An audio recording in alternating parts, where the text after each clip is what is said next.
விண்வெளிக்கு அனுப்புற ராக்கெட். மூணாவது அவர் பெரிய விஞ்ஞானி. ஏற்கனவே அவங்க சொல்லையில சொன்னாங்க, அவர் இதை மட்டும் கண்டுபிடிக்கல, சாதாரண மக்களுக்கானதை கண்டுபிடிச்சார். சரிதா? அவர் ராக்கெட் விடையில தான், ராக்கெட் மூலம் தான் என்ன செயற்கைக்கோள். என்ன போடு? செயற்கைக்கோள் தான். செயற்கைக்கோள் செவ்வாய்க்கு போகிறார். ஏற்கனவே செவ்வாய், சந்திரன், புதன்லாம் எங்க இருக்கு? விண்வெளியில இருக்கு. அதெல்லாம் இயற்கையான கோள். அதெல்லாம் என்ன? வானத்துல இருக்கு. நம்ம இங்க இருந்து மனிதன் உருவாக்கி அனுப்புறது தான் என்ன கோள்? செயற்கை. இந்த மாதிரி அந்த செயற்கைக்கோள் அனுப்புறதுல அவர் மிக சிறந்து விளங்கினார். அப்ப அவர் கண்டுபிடிச்சதுலே சிறந்த கண்டுபிடிப்புன்னு எதை சொன்னார்? அவர் நிறைய கண்டுபிடிச்சிருக்காரு. அவர் பார்த்தாலும் சிறந்த கண்டுபிடிப்புன்னு எதை சொன்னார்?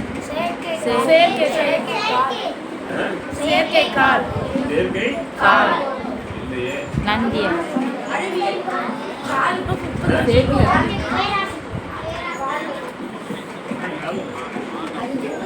அந்த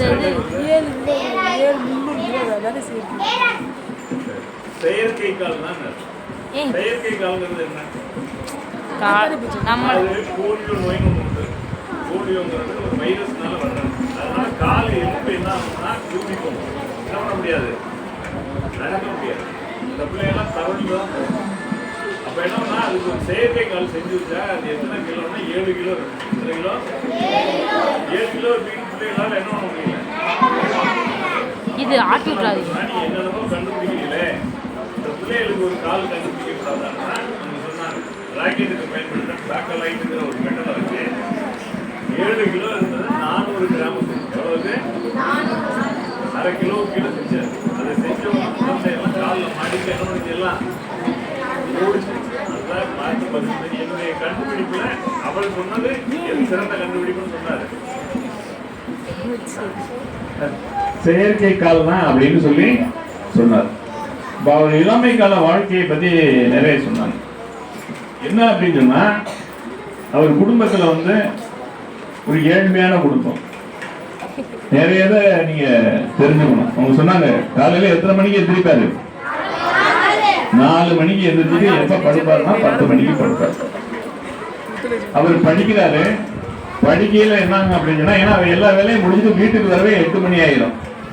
அதுக்கப்புறம் அவர் படிச்சோம்னா அவர் வீட்டுல மண்ணெண்ணெய் விளக்கு, ஏழை குடும்பங்கிறதுனால நிறைய என்ன பண்ண முடியாது, செலவு பண்ண முடியாது. அப்ப மண்ணெண்ணெய் விளக்கு 9 மணி வரை தான். அதுக்கு மேல மண்ணெண்ணெய் விளக்க என்ன பண்ணக்கூடாது, பயன்படுத்தப்படாதுன்னு சொல்லிட்டாங்க. இதனால இவரால் வீட்டு பாடம் எல்லாம் சரியா என்ன பண்ண முடியல, போட முடியல.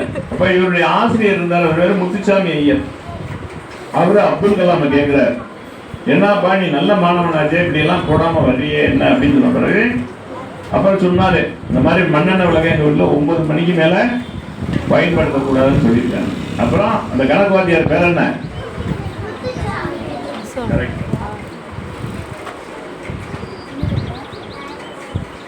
முத்துசாமி.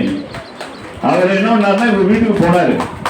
வீட்டுக்கு போய் அவங்க அப்பா அம்மா பார்த்து, உங்க பையன் ரொம்ப நல்லா படிக்கிறேன், நீங்க 9 மணிக்கு மேல விளக்கு பயன்படுத்தப்படாதுன்னு சொல்லியிருக்கலாம். அதனால அவனால முழுசா வீட்டு கணக்கெல்லாம் போட முடியல.